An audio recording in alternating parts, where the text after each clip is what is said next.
중요한 마감일 코앞인데 갑자기 방 청소에 막 몰두했던 경험 당신도 혹시 있으신가요? 오늘 이 딥다이브에서는 바로 우리 안의 게으름 그리고 미루는 습관의 정체를 좀 파헤쳐 보려고 합니다. 이게 단순히 의지의 문제가 아니다 뭐 이런 지점에서부터 시작해 볼까요? 네, 맞아요. 많은 분들이 미루는 걸 그냥 내가 의지가 약한가 봐 이렇게 생각하시지만 사실 심리학에서는 이걸 감정 조절의 실패로 봐요. 감정 조절이요? 네, 그러니까 어떤 과제를 딱 마주했을 때 느껴지는 그 불편한 감정들 있잖아요. 뭐 불안감, 아니면 이거 너무 지루해, 혹은 이거 잘 못 해내면 어쩌지? 하는 그런 두려움 같은 거요.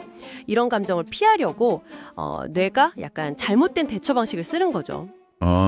특히 그 완벽주의 성향이 있으신 분들, 이런 분들은 실패할까봐 그 두려움 때문에 아예 시작 자체를 좀 꺼리는 경향이 더 강하게 나타나기도 하고요. 그렇군요.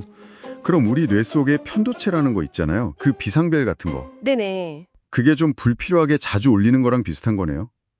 예를 들어 뭐 보고서 작성 같은 그냥 일상적인 일인데도 마치 엄청 큰 위협처럼 반응해서 일단 피하고 보게 만드는 그런 건가요? 정확합니다. 네. 실제 위협이 아닌데도 뇌가 좀 과민하게 반응해서 회피 행동을 딱 유발하는 거예요. 근데 일단 피하면 당장의 그 불편한 감정을 좀 줄어드니까 일시적인 안도감을 얻게 되잖아요. 네네. 그럼 뇌는 이걸 회피하니까 편안해지네 이렇게 학습을 해버리는 거죠. 악순환이네요, 그럼. 네, 맞아요. 이제 반복되면 악순환이 딱 되는 겁니다. 근데 여기서 중요한 건 이게 에너지가 완전히 그냥 방전된 상태 있잖아요. 번아웃. 네, 번아웃. 이거하고는 명확히 구분해야 한다는 점이에요. 미루기는 특정 과제에 대한 감정적인 회피에 가깝다면 번아웃은 아예 그냥 달릴 에너지가 없는 상태니까요. 좀 다르죠? 그렇군요. 근데 왜 우리는 이렇게 미루는 행동에 대해서 죄책감을 많이 느끼게 된 걸까요? 이게 뭐 사회적으로 학습된 감정일 수도 있다, 뭐 이런 이야기도 있더라고요. 약간 흥미로웠는데? 네네. 옛날에 뭐 지배층의 통제 수단이었다거나 아니면 그 시간은 금이다, 이런 자본주의적인 사고방식하고 관련이 있다, 뭐 이런 분석도 있고. 바로 그 점입니다. 네. 그러니까 우리가 느끼는 죄책감이 당연한 게 아닐 수도 있다는 거죠. 그렇게 보면 미루는 행동 자체도 좀 다르게 볼 여지가 생기는 거고요. 실제로 모든 미루기가 다 나쁜 것만은 아니에요. 그 마감 직전의 압박감을 이용해서 막 집중력을 폭발시키는 그런 적극적 미루기 같은 것도 있고요. 네. 저도 가끔, 네. 또 미루는 습관 자체를 오히려 역이용하는 구조화된 미루기라는 전략도 존재하죠. 구조화된 미루기요? 그거 듣고 보니 좀 재미있긴 한데 근데 그게 결국 제일 중요하거나 하기 싫은 일을 피하려고 다른 걸 하는 셈 아닌가요? 네, 맞아요. 약간 그런 면이 있죠. 이게 뭐 근본적인 해결책이 될 수 있을까요? 예를 들면 논문 쓰기 싫어서 책상 정리하는 것처럼요. 이게 좀 역설적인 방식이긴 해요. 뭐냐면 할 일 목록 맨 위에다가 일부러 가장 부담스러운 과제를 딱 올려놓는 거예요. 네. 그 아래에 있는 상대적으로 덜 부담스러우면서도 그래도 중요한 다른 일들 있잖아요. 뭐 메일 답장하기, 자료 정리하기 같은 거. 그런 것들을 먼저 처리하게 되는 거죠.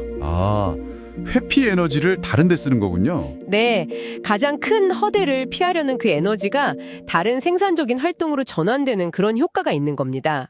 물론 그렇다고 가장 중요한 일을 계속 피하는 함정에 빠지면 안 되겠죠. 그건 주의해야 하고요. 심지어 그 시간 낭비라고 생각하기 쉬운 멍 때리기 있잖아요. 네, 멍 때리기. 그것조차도 창의력에는 되게 필수적이라고 하던데요? 네, 맞습니다. 그게 아주 핵심적인 부분이에요. 우리가 멍하니 있을 때 뇌에서는 디폴트 모드 네트워크, 줄여서 DMN이라고 부르는데 이게 활성화돼요. 디폴트 모드 네트워크요? 네, 이게 뭐냐면 평소에는 잘 연결되지 않던 뇌의 여러 영역에 저장된 정보들을 막 자유롭게 융합시키면서 새로운 아이디어를 탄생시키는 역할을 하는 거예요. 왜 샤워하거나 산책하다가 갑자기 하고 해결책이 떠오르는 경험 다들 있으시잖아요? 네네, 있죠. 바로 이 DMN 덕분입니다. 그러니까 의도적으로 아무것도 안 하는 시간을 갖는 게 오히려 문제 해결에 도움이 될 수도 있다는 거죠. 아르키메데스 유데카처럼요. 와, 신기하네요. 그럼 이제 진짜 우리를 힘들게 하고 막 자책감만 안겨주는 그런 나쁜 미루기, 이건 좀 어떻게 다스려야 할까요? 그럴 때는 인지행동 치료, CBT라고 하죠. 여기서 나온 기법들이 좀 도움이 될 수 있어요. CBT는 기본적으로 생각, 감정, 행동 이게 서로 연결되어 있다고 보고 그 연결고리를 파악해서 변화시키는 데 초점을 맞추거든요. 네. 그래서 여기서 나온 실용적인 방법이 몇 가지 있는데 첫째는 그 유명한 코끼리를 한 입 크기로 자르기. 아, 네, 들어봤어요. 보고서 완성처럼 너무 거대한 목표 말고요. 그걸 아주 작고 구체적인 단계로 나누는 거예요. 예를 들면 관련 기사 3개 찾기 아니면 서론 첫 문장 딱 하나만 쓰기 이런 식으로요. 그러면 시작하는 부담이 확 줄어들죠. 그렇죠. 시작이 반이니까. 네, 그리고 둘째는 10분 규칙이라는 것도 있어요. 10분 규칙이요? 네, 에이 딱 10분만 해보자 이렇게 시작하는 거예요. 일단 행동을 시작하면 그 관성 때문에 이어가기가 훨씬 쉬워지거든요. 사실 시작하는 데 드는 그 심리적인 에너지 장벽 넘는 게 제일 어렵잖아요. 맞아요. 진짜 시작하기가 너무 어렵죠. 그러니까 딱 10분만 이게 도움이 많이 됩니다. 아, 그렇군요. 무엇보다 중요한 건 또 미뤘다고 해서 자기 자신을 너무 막 몰아세우거나 비난하지 않는 거. 그게 중요하겠네요. 그렇습니다. 그게 정말 핵심이에요. 아, 나는 왜 이럴까? 이렇게 자책하는 대신에요. 아, 내가 지금 불안하구나. 또는 아, 실패하는 게 두렵구나 하고 자기 감정을 먼저 좀 알아주고 인정해주는 연습이 필요해요. 네, 감정 인식. 그리고 나서 괜찮아.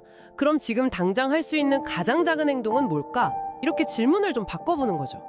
미룬 사실 그 자체보다 그 이후에 자신을 어떻게 대하는지가 회복하고 변화하는 데 훨씬 더 중요합니다. 자신을 미워하지 마세요. 네?